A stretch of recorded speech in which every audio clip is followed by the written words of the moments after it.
Can you hear me, all of you? Okay, good. Yeah. So I think most of us have a desire to fly when we see the birds, right from the age of a small child. We always feel one day I would like to fly, and for many it's a career that I will become a pilot. But none of these happen to most of us people. And so the question is it really possible for non-professional people to fly, and enjoy the flight of a bird and get the view? So this is a very innate innate human instinct. And I was never having a hope to fly till something happened when I was about 48 years old. I'd gone to the Jaipur airfield in Bangalore. And then I saw a sight that some small 3 dots were approaching from the sky. And as they came nearer and nearer, they looked like little triangular things. And as they came nearer, they showed the shape of a triangle thing with something hanging in the bottom. So after they landed, there were 3 gentlemen in the thing, and the whole thing looked a very flimsy contraption. But it excited me that people can fly in a thing like this. And before I go further in this presentation, I will just ask a couple of general questions.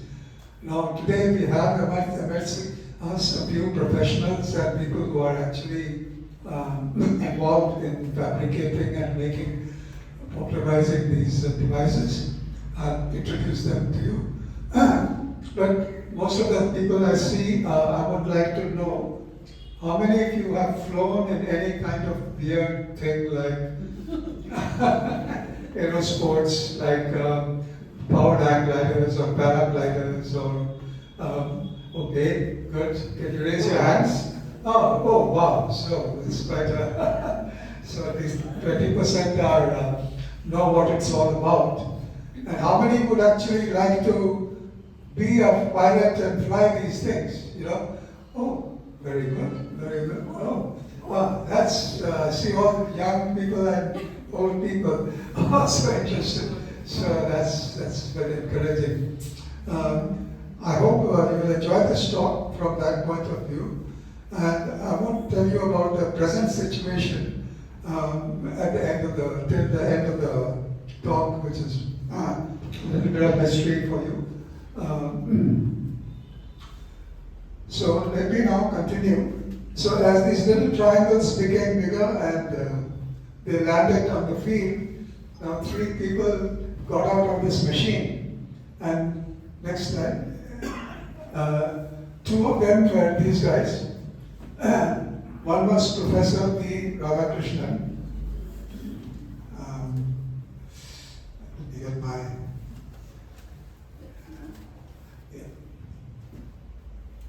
Yeah, Professor B. Radhakrishnan, he's the son of Professor C.V. Raman, Nobel Prize winner.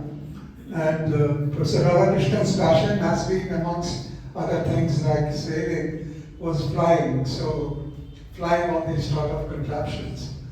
So he played a big role in encouraging me. And the other one was Mr. Joel Coughlin, a Frenchman, who sort of lived in India for most of his life. And he told me that once G.R.D. Tata met him somewhere in the Middle East, and he said, "Can you introduce hang gliders into this country?"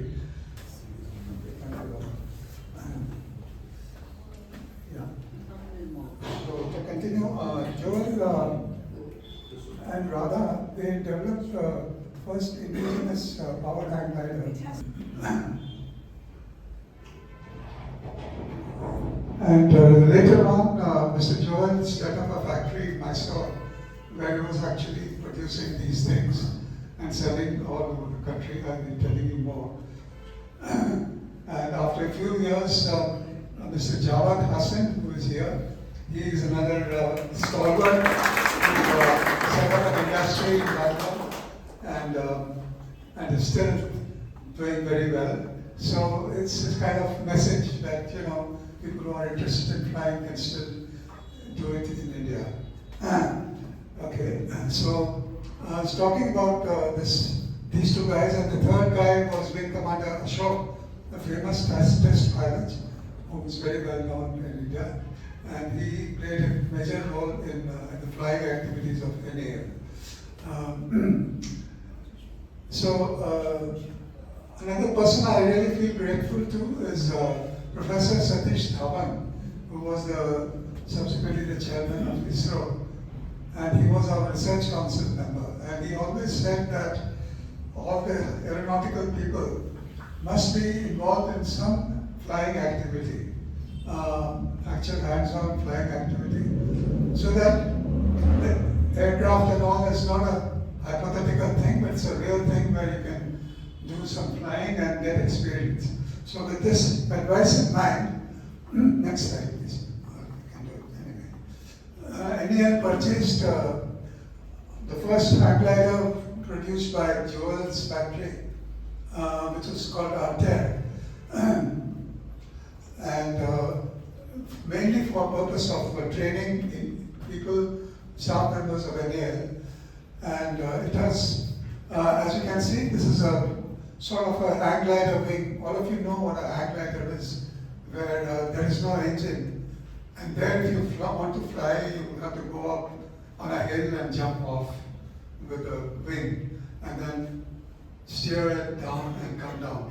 So those people who don't have access to a hill or something, then people wanted to have a powered flight, so you could take off like an aircraft and land in a small landing strip. So this first attempt was a very bare bones kind of thing, with the wing and suspended trike in which the pilot sits, and he holds this triangular bar which is connected to the wing. So when he moves this forward, backwards, the wing also will move, and you can control the flight with that means. And at the back, there's an engine here with a propeller which gives the forward thrust. So in this case, the first engine was a Yezdi 350cc motorcycle engine increased to get additional power. And this aircraft was called Altair.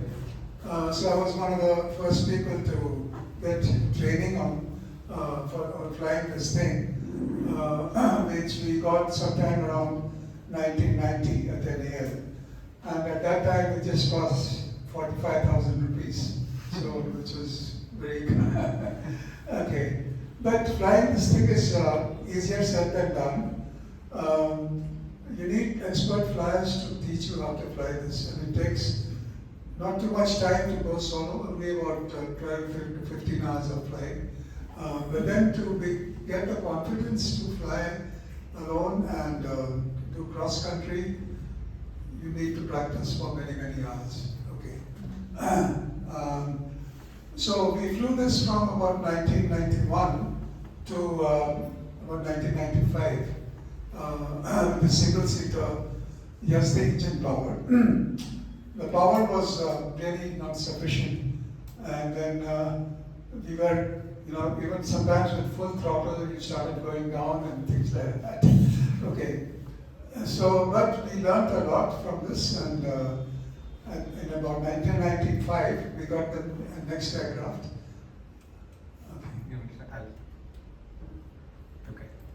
Okay, so this is a two-seater powered hang glider, the same principle, except that there's a powerful 55 horsepower engine at the back, and you can see the propeller is turning, and this is called a clipper aircraft, and the wing is also more substantial than what you saw in the first one. It's a double surface wing, so it gives a more efficient wing. And this the passenger, I'm the pilot, and the passenger is Shakuntala, and we were flying at Jaipur. So this thing takes off in about 700 feet, 800 feet. It will take off, so you don't runway, short runway to take off.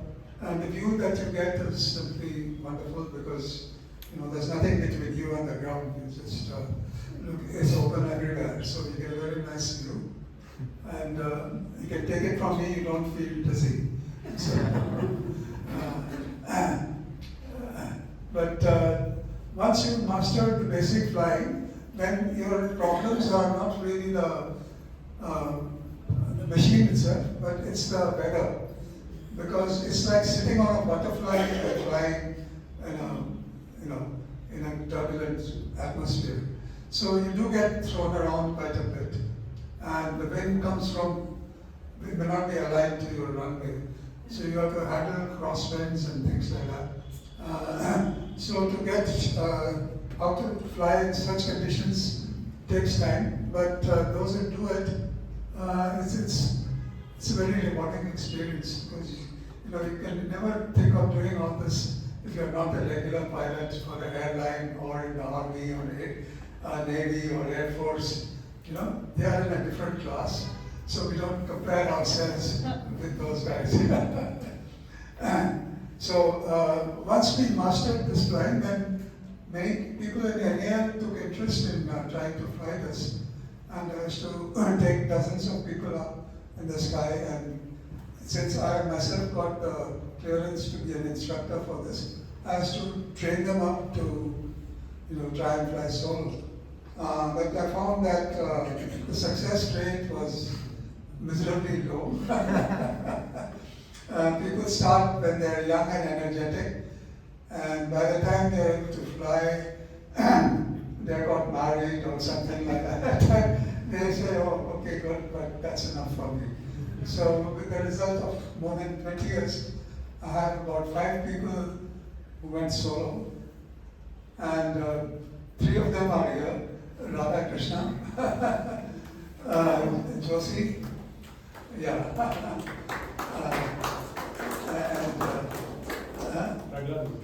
Prahlad was my first student, Prahlad Ramesh. So he graduated from flying these silly contraptions to the real stuff. He became a professional helicopter pilot, and he joined Power House. And after that, he became a regular airline pilot. He flies Boeing aircraft, and somehow I managed to catch him when he was in between all his flights. But he's still a very much of a hobbyist at heart. Yeah. Okay, so we got 3 years. 2 others couldn't come. Okay. So by the time, some of us, so the idea here was to promote this kind of flying for the general public, and also find some kind of practical applications for this, so that because at Altair, our office was asking, what are you gaining from all this thing? These questions have to be answered. So we were looking at some various applications for doing research. This was very interesting, but quite challenging, because anything which flies, you can't bend it around too much with the flying things, because once you're in the air, till you come down safely, if something goes wrong, you're in trouble. Nevertheless, we always said the wing is sacrosanct. We won't touch the wing, because the aerodynamics of this wing is very complicated. As you notice, there are no ailerons or rudder or any control surfaces, but it's a flexible wing. So how it works itself is quite hard to understand. But I won't go into the aerodynamics of this in this lecture. But you can rest assured, compared to the early flying versions of this aircraft, this is considerably safer and stable. And unless you go really out of the way to, get into trouble, you can manipulate it. Can you land it without the motor? Yes, that is the gliding function, and it's part of the training, that we go to a certain point and switch off the engine, and then you have to come and land. but you don't have a chance to, not get the landing right because you have to come down. Yeah, we do that. Yes. Anywhere you get that? Yeah. But as I said, Or surface? beg your pardon? Anywhere you get that? Surface. Anywhere. Anywhere. Well, normally you try and land where you started. If you can't do that, then you have to discuss what is the nice. You have only one option. But I'm not going to discuss those cases right now because I don't want to put people off that activity. But I'm standing before you and I've gone through several adventures. But I don't think I'll talk about it on this occasion. Yeah? Okay, right. Okay. So I'll show you one or two examples of, next slide. Yeah. So at that time, there were no drones for aerial photography. So we thought, we could use this simple aircraft for taking pictures of the floor of the ground terrain in a much more detailed fashion than what you can get through satellites, and in a much cheaper way than what you can do using regular aircraft or helicopters. So we had this simple camera which could be fixed on a pole and you could lift it up during takeoff so that the dust doesn't get into the camera. And then the person sitting at the back, he could click whenever he wanted. And the camera was looking right down, so you had a good top view. And the idea was that depending on your speed and height, you could estimate how often you should click the camera so that you get overlapping pictures. And then, you could make a mosaic of that and get a detailed picture of what you're trying to photograph. So we set this up and did a couple of jobs. The first one, next slide please. We wanted to start, this is the, I don't know if it's focused, but you can. Okay, this is the aerial view of the Chamundi hill in Mysore. So what we were trying to investigate is, these slopes on the mountain, they're very barren next to the temple. And the reason for that is all these settlements, they spoil the sort of, environment, and then, people are interested whether there is a loss of habitat of, trees and things. So we did a flight around the hill and tried to see where is the vegetation and it's missing. So, of course, this is a view where we had gone higher up and you could see the whole thing. Then we came down and took detailed pictures of this area. In Bangalore, we wanted to, next slide. Okay. We wanted to see the ecology around several lakes. So here we had to do the zigzag flying. This is over the Madhiwala lake, and you can see that individual houses could be easily seen. And if you compare now, this was done in 1999 with the present Google map or some drone map, you can see how much more has been, the lakes have become smaller, as known, and this evidently can come out. So this sort of aerial mapping we did for several lakes in Bangalore.